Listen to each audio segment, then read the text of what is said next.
بسم اللہ الرحمن الرحیم۔ السلام علیکم۔ یہ کتاب آپ کے لیے کاشان بصیرت کی جانب سے ریکارڈ کی جا رہی ہے۔ پارٹ نمبر 9، صفحہ نمبر 164، کتاب قرآنی معارف۔ آگ اور پانی اور خواب کی عجیب تعبیر۔ میں اپنے بیان کی تائید میں ایک سچا خواب آپ کو سناؤں، اور اس خواب کا تعلق عالم بالا یعنی ملکوت سے ہے، جس میں عجائب کارخانہ قدرت کو دکھایا گیا ہے۔ البتہ امر معنوی ظاہر سے بالکل مختلف ہے۔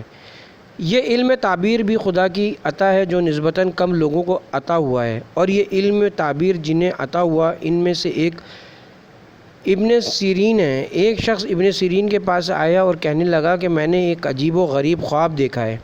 میں نے دیکھا کہ ایک صحرا ہے، اس کے دو حصے ہیں۔ اس کے ایک دائیں حصے میں فرحت بخش شیریں جاری پانی، اور بائیں حصے میں ہر جگہ آگ اور دھوئیں کے جہاں سانس لینا دوبھر تھا، آگ کے شعلے بھڑک رہے تھے۔ وہاں دو قسم کے لوگ تھے، کچھ لوگ تو برہنہ ہو کر اس ٹھنڈے اور فرحت انگیز پانی میں جاتے تھے، اس کے برعکس کچھ لوگ آگ میں جا رہے تھے۔ تھوڑی دیر بعد میں نے دیکھا کہ وہ لوگ اس نشاط انگیز پانی سے اپنے سروں کو باہر نکال رہے ہیں اور خوشی اور مسرت کا اظہار کر رہے ہیں، ہنس رہے ہیں۔ اس کی تعبیر کیا ہے؟ ابن سیرین نے بھی بہت اچھی طرح سے اس خواب کی تعبیر کے بارے میں سمجھایا اور کہنے لگے وہ پانی دنیا کی خوشیاں ہیں، تمام شہوات اور لذات دنیا کے جنہیں انسان ظاہری طور پر دیکھ رہا ہے۔ اس نے اپنے آپ کو دنیا کے سمندر میں ڈبویا ہوا ہے، لیکن اپنے انجام سے وہ بے خبر ہے۔ دور اندیش انسان بابرکت بندہ ہے، بے خبر بندے کی آخرت اور انجام آتش قہر خدا ہے، حساب و کتاب ہے۔ ثم لتسألن یومئذ عن النعیم، سورہ تکاثر آیت نمبر 8، جس سے وہ بچ نہیں سکتا۔ اور وہ جو تو نے بتایا کہ چند لوگ ایک آگ میں جا رہے تھے، وہ زحمت سے اپنے سر اس پانی میں ڈال رہے تھے، وہ آزمائش میں مبتلا لوگ تھے۔ جو کوئی بھی اس دنیا میں ابتلا، سختی، مختلف قسم کی پریشانیوں میں مبتلا تھے، یعنی مالی بدنی، یہ پریشانیاں خود رحمت ہیں، ان کی مدت تھوڑی ہوتی ہے اور اس کی جزا محفوظ ہے اور ہمیشہ کے لیے ہے۔ یہ حقیقت ہے کہ اس کی بڑی قیمت ہے۔ ابن ابی امام جعفر صادق علیہ السلام کی خدمت میں حاضر ہوا اور عرض کی مولا میں بیمار ہوں، آپ خدا سے میری شفا کے لیے دعا فرمائیں۔ امام نے فرمایا میں خود 1 سال سے بخار میں مبتلا ہوں، میرا بیٹا 6 مہینے سے بخار میں مبتلا ہے۔ میں یہ کہنا چاہتا ہوں آخرکار حاجت پوری ہوتی ہے، لیکن اکثر حاجات زمانہ گزرنے کے ساتھ ساتھ پوری ہوتی ہیں اور کبھی مصلحتیں درکار ہوتی ہیں جس کو پیش نظر رکھنا ضروری ہے۔ 40 سال بعد خدا نے دعا مستجاب فرمائی۔ اولی العزم پیغمبر جناب موسیٰ نے اپنے وزیر ہارون کے ساتھ مل کر بددعا کی کیونکہ وہ فرعون کے ظلم و ستم اور آزار سے تنگ آ چکے تھے۔ فرعون نے جناب موسیٰ اور بنی اسرائیل کو اذیت میں مبتلا کیا ہوا تھا۔ وہ فرماتے ہیں خدایا ان ظالموں کو ہلاک کر دے، ان کے اموال کو تباہ و برباد کر دے۔ سورہ یونس آیت نمبر 88۔ سوز دل اور دعا کی تمام شرائط موجود تھیں، خدا کی طرف سے جواب آیا، تمہاری دعا مستجاب ہو گئی۔ جناب موسیٰ اور ہارون انتظار کرتے رہے یہاں تک کہ 40 سال گزر گئے۔ جب اجابت دعا کا وقت آیا، فرعون 6 لاکھ کا تمام لوازمات سے مزین لشکر لے کر جناب موسیٰ اور بنی اسرائیل کے پیچھے گیا۔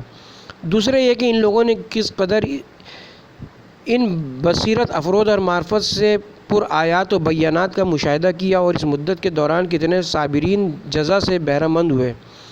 ان آیات عظیم نے کس طرح فرعون اور اس کے لشکر کو ہلاک کر دیا۔ وہ چاہتے تھے کہ دریائے نیل سے گزر جائیں۔ فرعون گھوڑے پر سوار تھا، اس کا گھوڑا نزدیک نہیں آ پا رہا تھا۔ جبرائیل بھی فرعون کے ساتھ راستے میں آگے آگے تھے۔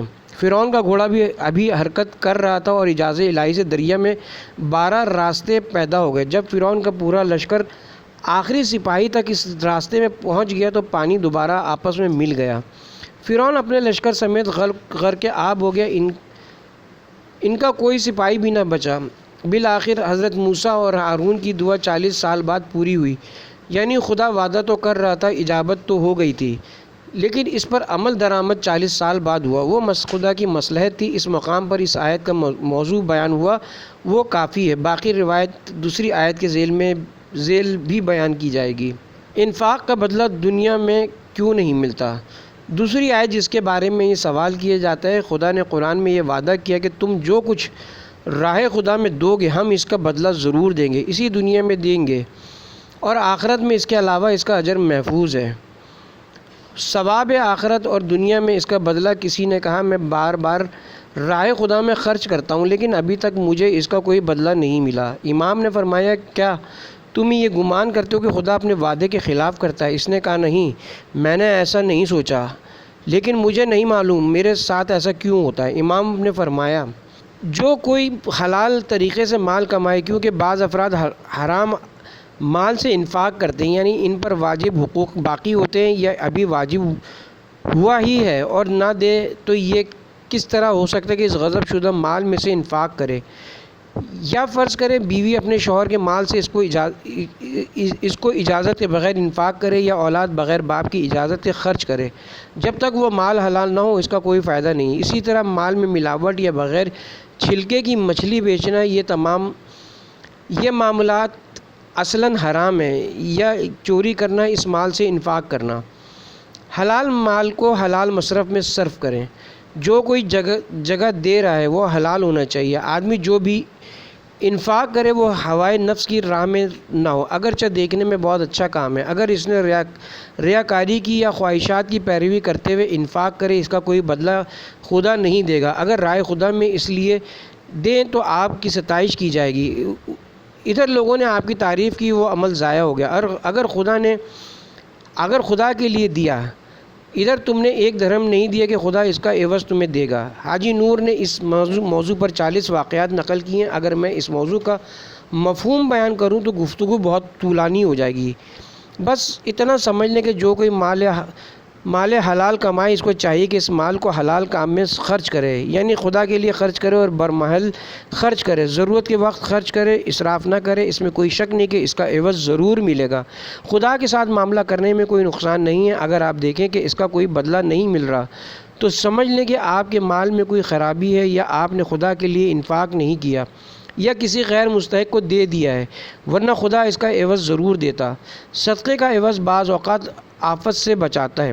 دوسرا نقطہ یہ کہ بعض اوقات خدا بندے کے دینے کے مطابق عوض دیتا ہے، اور بعض دفعہ آپ نے 100 روپے دیے، آپ کو کوئی پریشانی یا آفت سے دوچار ہونا پڑا، یا کوئی حادثہ ہونے والا تھا کہ جس کے بعد ہسپتال میں سینکڑوں روپے خرچ ہو سکتے تھے، اس کے بعد بھی ہسپتال سے صحیح و سالم گھر نہ آتے۔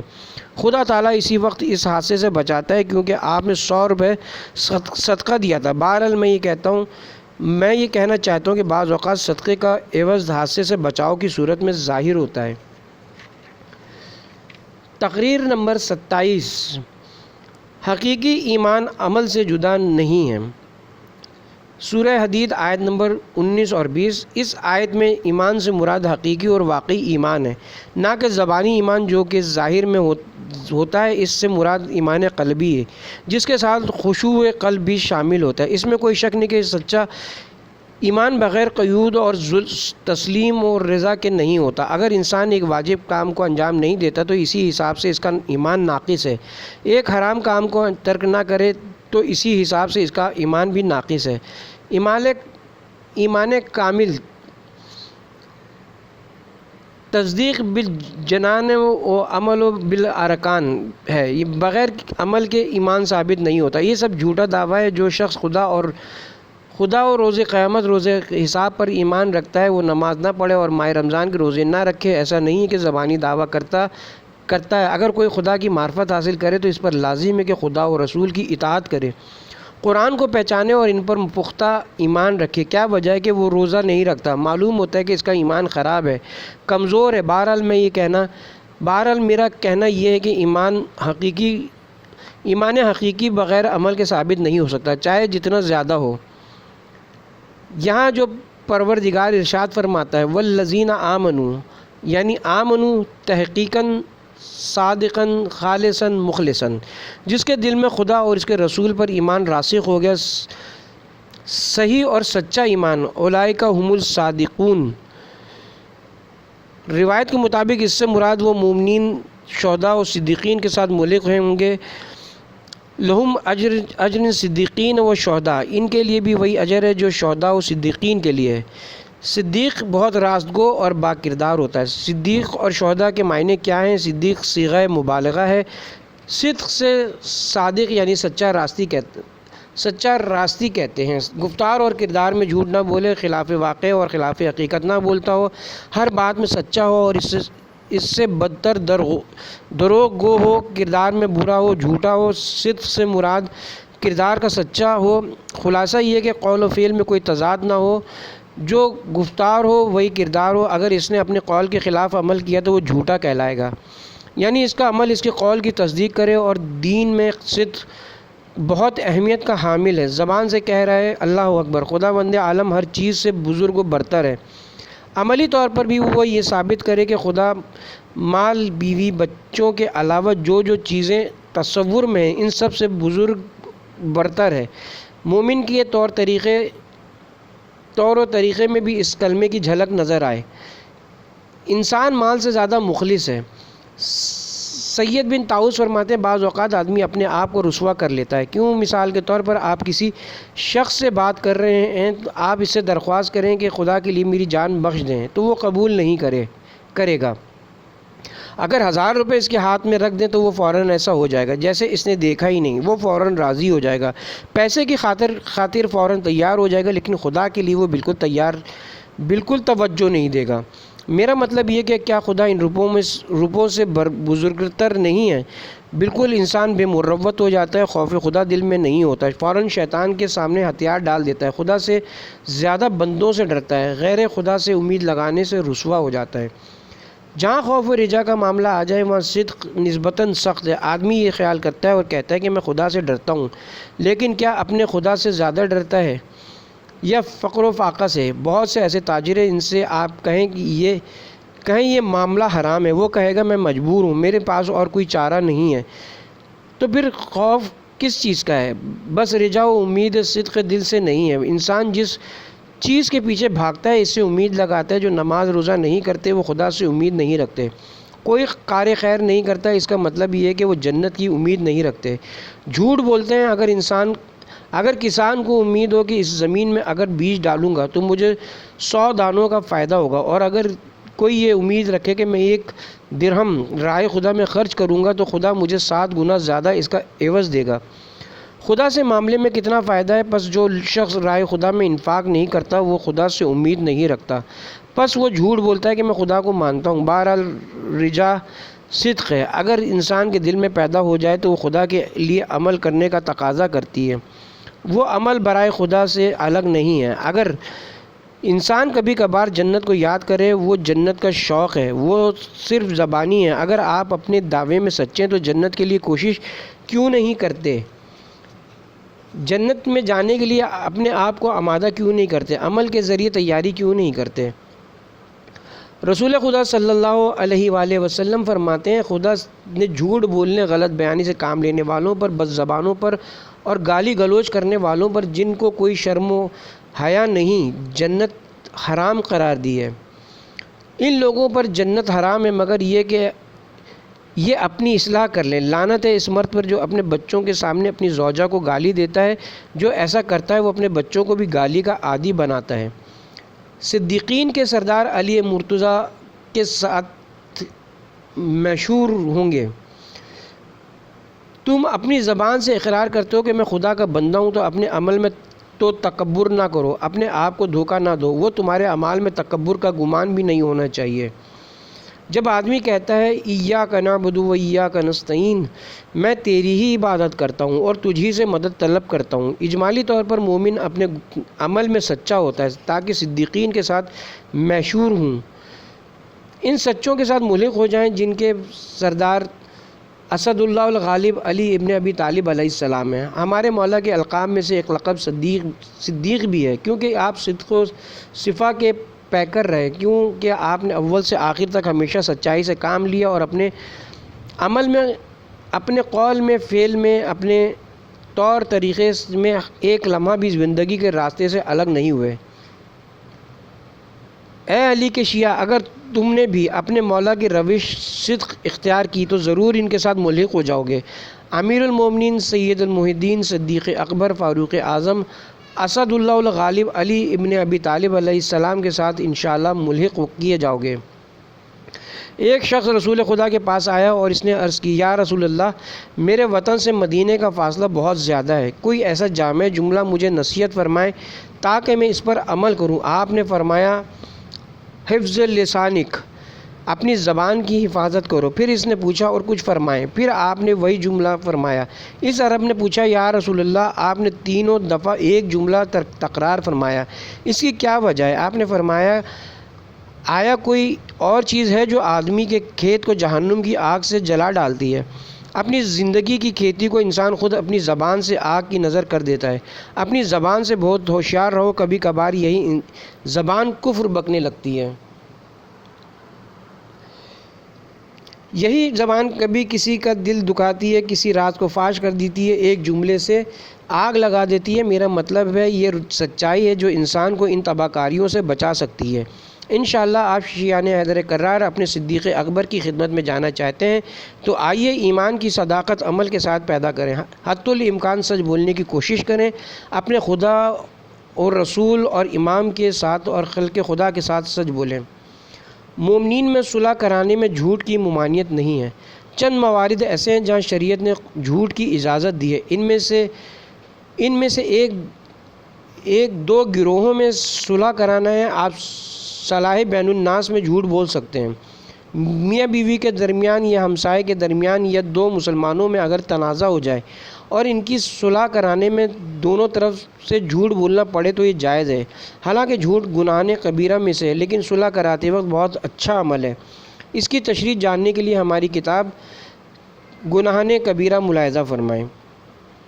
ائمہ اپنی امت پر گواہ ہیں، شہداء شاہد کی جمع ہے۔ اس مقام پر بہت سے مفسرین نے فرمایا کہ یہاں بمعنی گواہ آیا ہے۔ یہاں شہداء کے معنی وہ مرنے والے نہیں جو خدا کی راہ میں قتل کر دیے جائیں، بلکہ یہاں اس سے مراد شاہد اور گواہ ہے، یعنی شہداء کا مطلب خدا اور ملائکہ پر گواہ اور خدا کی وحدانیت کا علم و معرفت رکھنے والے۔ سورہ آل عمران آیت نمبر 116۔ یہ گواہی بہت اہم ہے۔ قیامت کے روز ہر امام اپنے زمانے کے لوگوں کے اعمال پر گواہ ہوگا۔ اس امت پر 12 نور گواہ ہیں جو حضرت محمد صلی اللہ علیہ وسلم کی آل طاہرہ میں سے ہیں۔ والذین آمنوا، جو لوگ حقیقی ایمان لے آئے وہ صدیقین اور شہداء کے ساتھ ملحق ہو گئے۔ لہم اجرہم، البتہ ہر موحد سید الموحدین کس درجے تک تو نہیں پہنچ سکتا، لیکن ان کا اجر ان کو ضرور دیا جائے گا، اور نہ تو توحید علی خود ان کے ساتھ مختص ہے۔ یوم یعنی مومنین کے لیے ہیں وہ اجر جو شہداء صدیقین کے لیے ہیں، اور یہاں مومن مقابل کافر کی حالت کا بھی ذکر ہو رہا ہے۔ کافر دوزخ میں ضرور جائیں گے۔ وہ لوگ جو کافر ہو گئے وہ خدا پر ایمان نہیں رکھتے تھے، آخرت کو جھٹلاتے تھے، قرآنی آیات جو کہ انبیاء اور آل محمد ہیں ان کی تکذیب کیا کرتے تھے، ہر کافر اہل جہنم میں سے ہے۔ اصحاب النار سے مراد لازمی طور پر ہمیشہ کے لیے آگ میں ڈالے جائیں گے، ان کو وہاں سے کوئی نجات نہیں دلا سکتا۔ جہنم جانے کی بھی دو قسمیں ہیں۔ ایک قسم جہنم کی وہ ہوگی جہاں گناہگار عارضی طور پر بھیجے جائیں گے، جیسے کوئی قید خانہ جس میں انسان اپنے گناہوں سے پاک ہو جائے گا، 1 مہینہ، 1 سال یا اس سے بھی زیادہ، یعنی کوئی مدت ضرور ہوگی، اس کے بعد ان کو جہنم سے نجات مل جائے گی۔ لیکن وہ بے ایمان لوگ جن کا اور کوئی علاج ہی نہیں ہے سوائے جہنم کے، جو منکر خدا اور رسول ہیں، جنہوں نے خدا اور رسول اور امام کے قول کی تکذیب کی ہے، ان کا کوئی علاج نہیں۔ ہاں امید ہے وہ ہم اور آپ کی طرح تو ہیں۔ خدایا تو شاہد ہے کہ ہم جھٹلانے والے نہیں، ہم مصدقین میں سے ہیں۔ البتہ گناہ ہم سے بھی سرزد ہو جاتا ہے، ہم صدق بھی نہیں رکھتے، البتہ لہٰذا امید رکھتے کہ ہمیشگی ہمارے اور ہم جیسے لوگوں کے لیے نہیں ہوگی انشاءاللہ، لیکن ہمارے لیے جہنم کا 1 گھنٹہ بلکہ 1 لمحہ بھی بہت سخت اور کٹھن ہے۔ امیر المومنین نہج البلاغہ میں فرماتے ہیں، قیامت کے روز خدا اپنے بندے تک جو خدا کو دوست رکھتا ہے جہنم کا نعرہ بھی نہیں پہنچنے دے گا۔ سورہ فرقان آیت نمبر 13 میں کہ جب دوزخ کسی گناہگار کو دور سے دیکھے گی، دوری سے ایک بلند شعلہ بھڑکا کر والہانہ طور پر گناہگاروں اور کافروں کے لیے جہنم سے نعرہ بلند ہوگا، جو کانوں کے پردوں کو پارا پارا کر دے گا۔ لیکن اہل تقوی جو اپنے خدا کے مطیع و فرما بردار ہوں گے، خدا جن کو دوست رکھتا ہوگا، ان کے کان تک جہنم کا نعرہ پہنچنے نہ دے گا۔ اے مومنو، جنہوں نے دنیا میں رمضان کے مہینوں میں اپنے پروردگار سے معافی طلب کی، اس کی پناہ حاصل کی، دعا و استغفار کی، تو یہ آہوزاری آپ کی بے اثر نہیں ہے۔ اس کے عوض خدا جہنم کی ہولناک آواز سے تمہارے کانوں کو اور جہنم کے ہولناک منظر سے تمہاری آنکھوں کو بچائے گا۔ آپ نے دیکھا ہوگا جب شعلہ بلند ہوتا ہے تو اس میں سے چنگاریاں بھی نکلتی ہیں۔ اسی طرح دوزخ کی چنگاریاں پہاڑوں کے حصوں کے برابر ہوں گی، چاہے جنت ہو چاہے دوزخ۔ اس کی صفات بیان کرنا محال ہے۔ جنت سے انسان صرف نظر نہیں کر سکتا، اور نہ وہ جہنم میں جانے کے لیے تیار ہے۔ اگر آدمی اپنی 40-50 سال کی زندگی میں شروع سے آخر تک بڑی سختی اور زحمات گزارے، اس امید پر کہ موت کے وقت خدا کا وعدہ جنت اس کے حصے میں آئے، ہر ناکامی آسان ہے، لیکن باخدا جنت سے محرومی آسان نہیں۔ عالم برزخ کی جنت کا مشاہدہ اور اس کے فراق میں نالہ و فریاد۔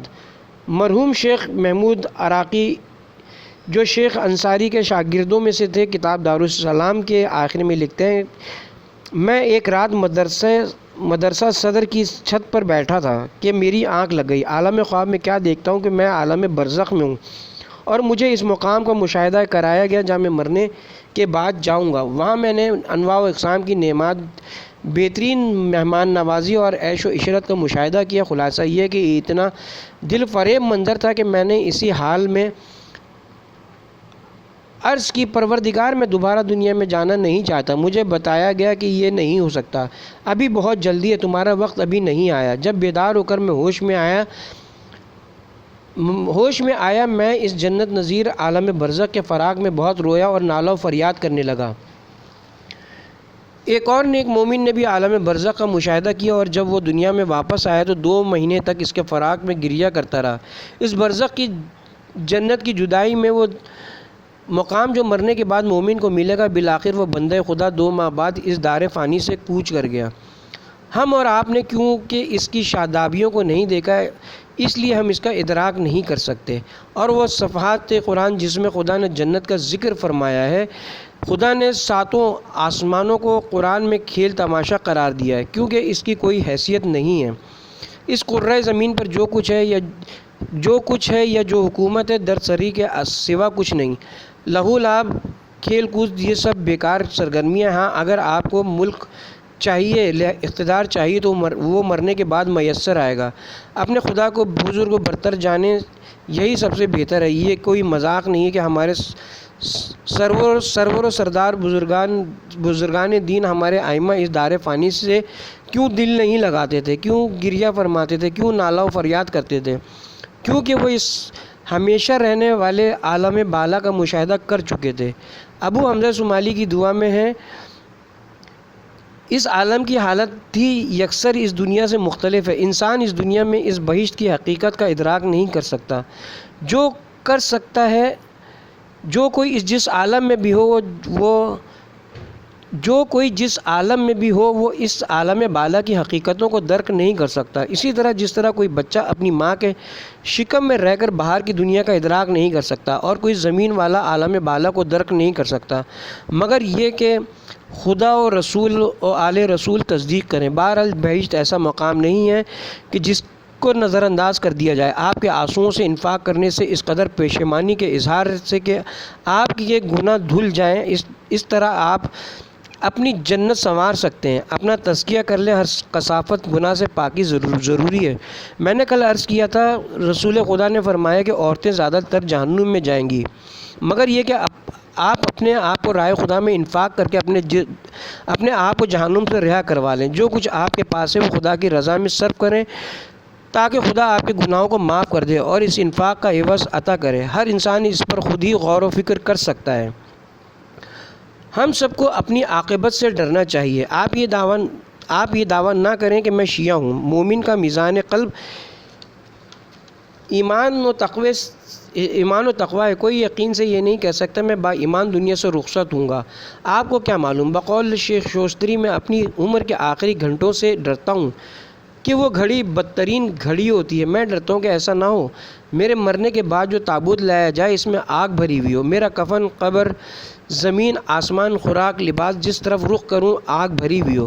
کسی کو کیا معلوم کہ آخری وقت کیا ہوگا۔ وہ اشخاص جنہوں نے مدتوں تقوی کا راستہ اختیار کیا، اسے چھوڑ کر فسق و فجور اور کفر کی راہ اختیار کر لی، یہاں تک کہ جہنم رسید ہو گئے۔ اور بعض لوگ اس کے برعکس، چند افراد مدتوں اپنے خدا سے غافل رہتے ہیں، ایک مرتبہ اپنے خدا کی طرف راغب ہو جاتے ہیں اور حقیقی ہدایت کے راستے کو اپنا لیتے ہیں، یہاں تک کہ موت سے ہمکنار ہو جاتے ہیں۔ کوئی نہیں جانتا آخری گھنٹوں میں کیا ہو جائے گا، لہٰذا مومن کو چاہیے کہ وہ خوف کھائیں، اپنے آپ کو خدا کی پناہ میں دے دیں، کیونکہ جہنم کی آگ میں ایک لمحہ ٹھہرنا بھی بہت سخت ہے، اس پر نظر کرنا بھی سخت ہے۔ روایت میں کہ جن کو کم سے کم عذاب جو دیا جائے گا وہ آگ کی جوتیاں ہوں گی جو اسے پہنا دی جائیں گی، جس کے جوش اور تپش سے انسان کا دماغ پگھلتا رہے گا۔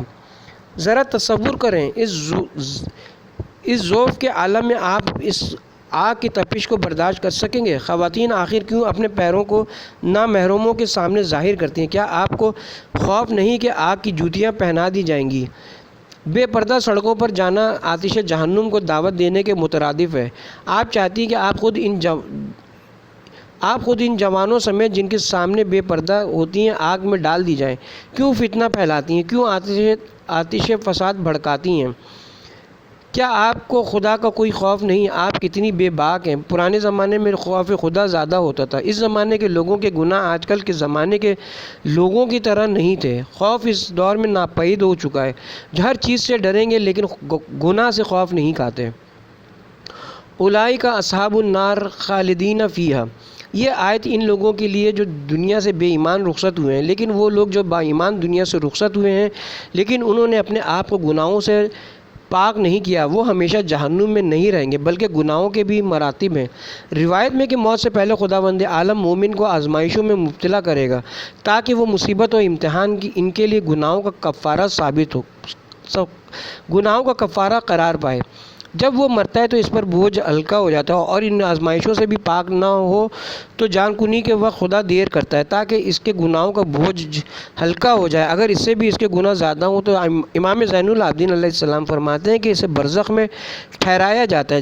خدا چاہتا ہے کہ وہ ہر گناہ سے پاک و پاکیزہ ہو جائے۔ اگر وہ اس محشر میں بھی پاک ہوئے وہ قیامت کے روز مختلف موافق میں عذاب میں مبتلا ہوتے ہیں۔ ہر موقف ٹھہرنے کا مقام 1000 سال کے برابر ہوگا جس میں ٹھہرایا جائے گا، پھر بتدریج اس کے اعمال کی اصلاح ہوگی، پھر وہ پاک ہوگا۔